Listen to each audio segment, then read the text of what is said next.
Hi, my name is Leela Spielberg and I work for the Flamboyant Foundation. The video you're about to see is of an academic parent-teacher team, or APTT meeting. APTT is a family engagement strategy that aims to provide parents with the information that they need to be effective partners in their children's education. The APTT model was developed in the Creighton School District in Phoenix, Arizona by Maria Paredes. During the 2011 and 2012 school year, Flamboyant Foundation worked with 7 schools in DC to pilot this model.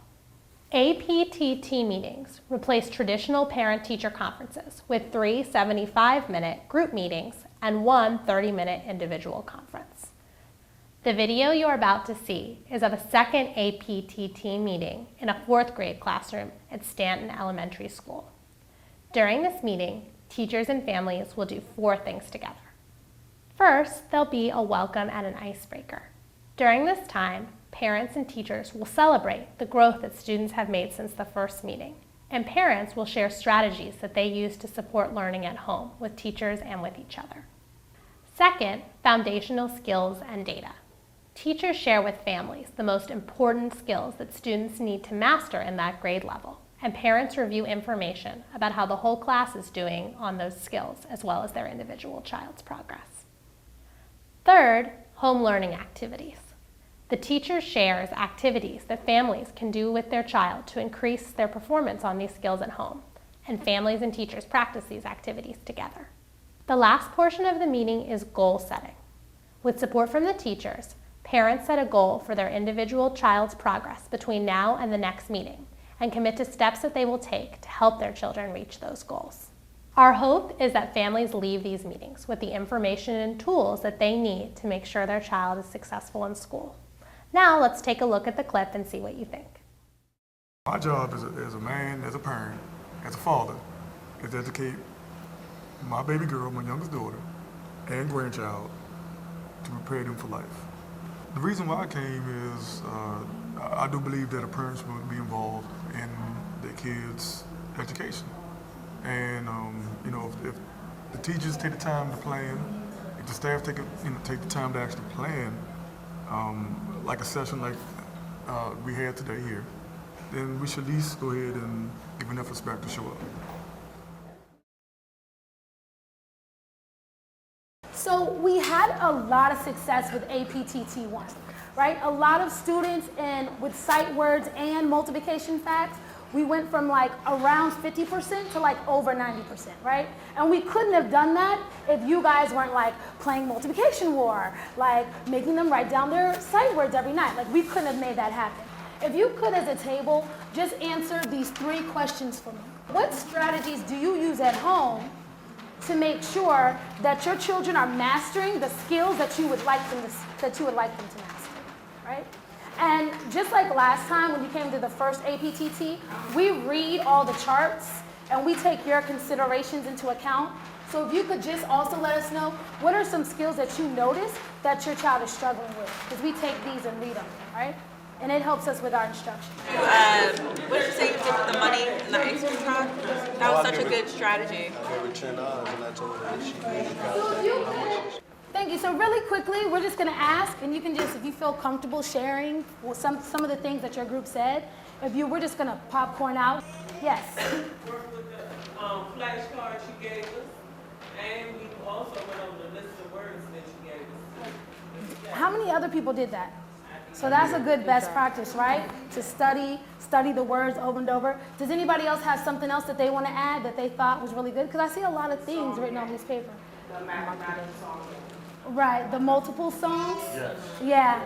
How many people are tired of kind of hearing their kids sing this? Right? And they sing it like all the time. Now that we've celebrated our successes, we're going to get into the nuts and bolts of why we're here tonight. So the goals of the meeting. By the end of tonight, you should be able to name the most critical reading and math skills that your child should know for the 4th grade. Explain your child's current progress in these skills. Set a SMART goal for literacy and math to work on for the next 60 days. Practice activities that will help your child meet those goals. So like we said before, reading is like riding a bike.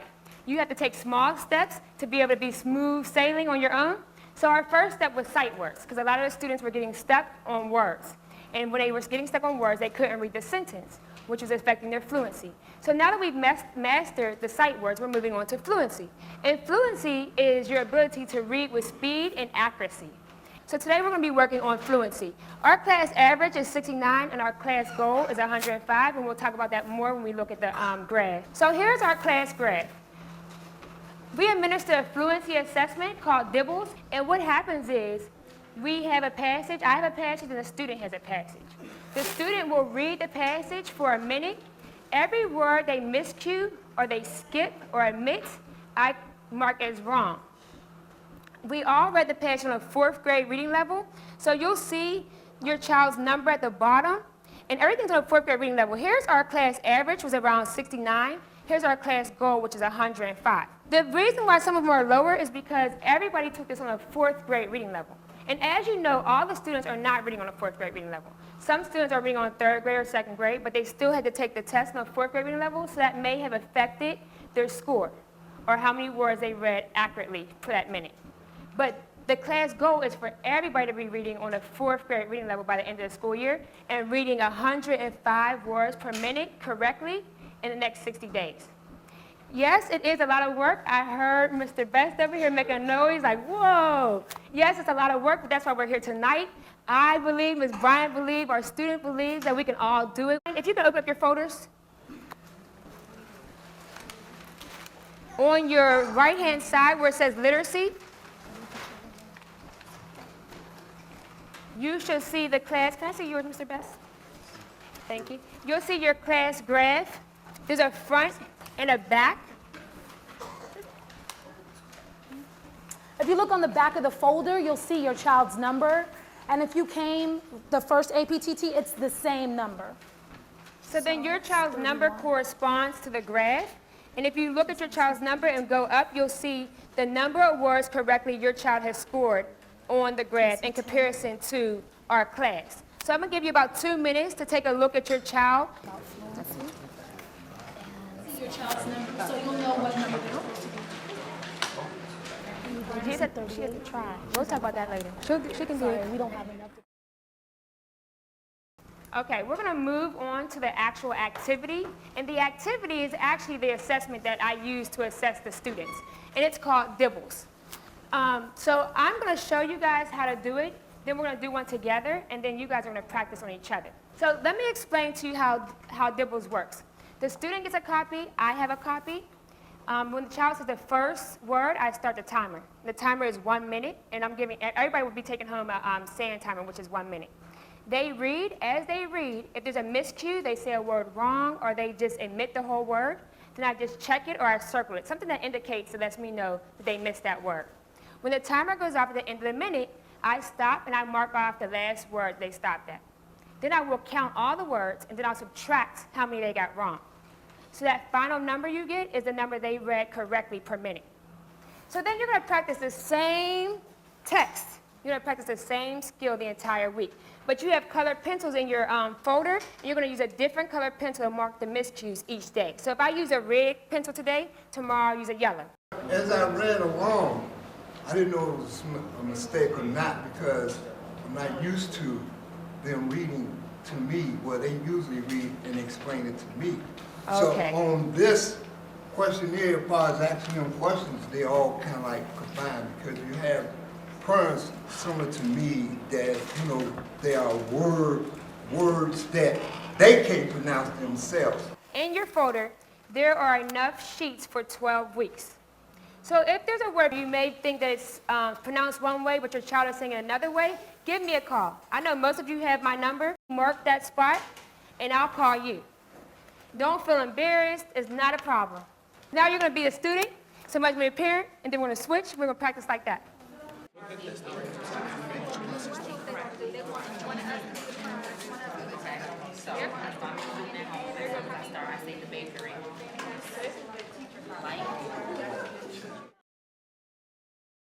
Our class Fluency SMART goal is to read 105 words correctly in a minute on a fourth grade reading level. So between Q and S is a 4th grade reading level by April 1st, 2012.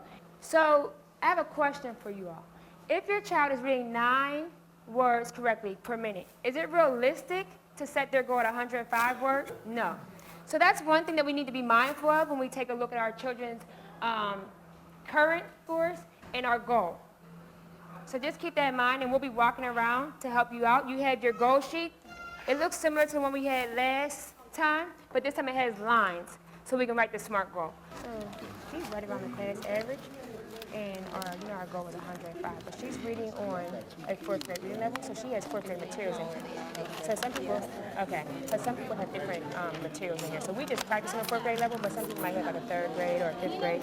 So she has a 4th grade reading level, so she's already on track for the simple fact that she's reading on a 4th grade reading level. So now we just have to move her fluency up. Maybe like if you work at nights, maybe you don't see them as much. You know what I'm saying? So like think about like how often you're going to meet with them, and then you can start writing a goal. And it can start off with something like my child. 68. What we're going to do is come up with our own word problems, so that by the time April 1st comes around, Prince Sienna's averages from 90 to 100. I want it to be at 100%. In computation, I'm sure that'll be no problem at all. Also at 100%, so we're also going to create more math problems at home for her to do.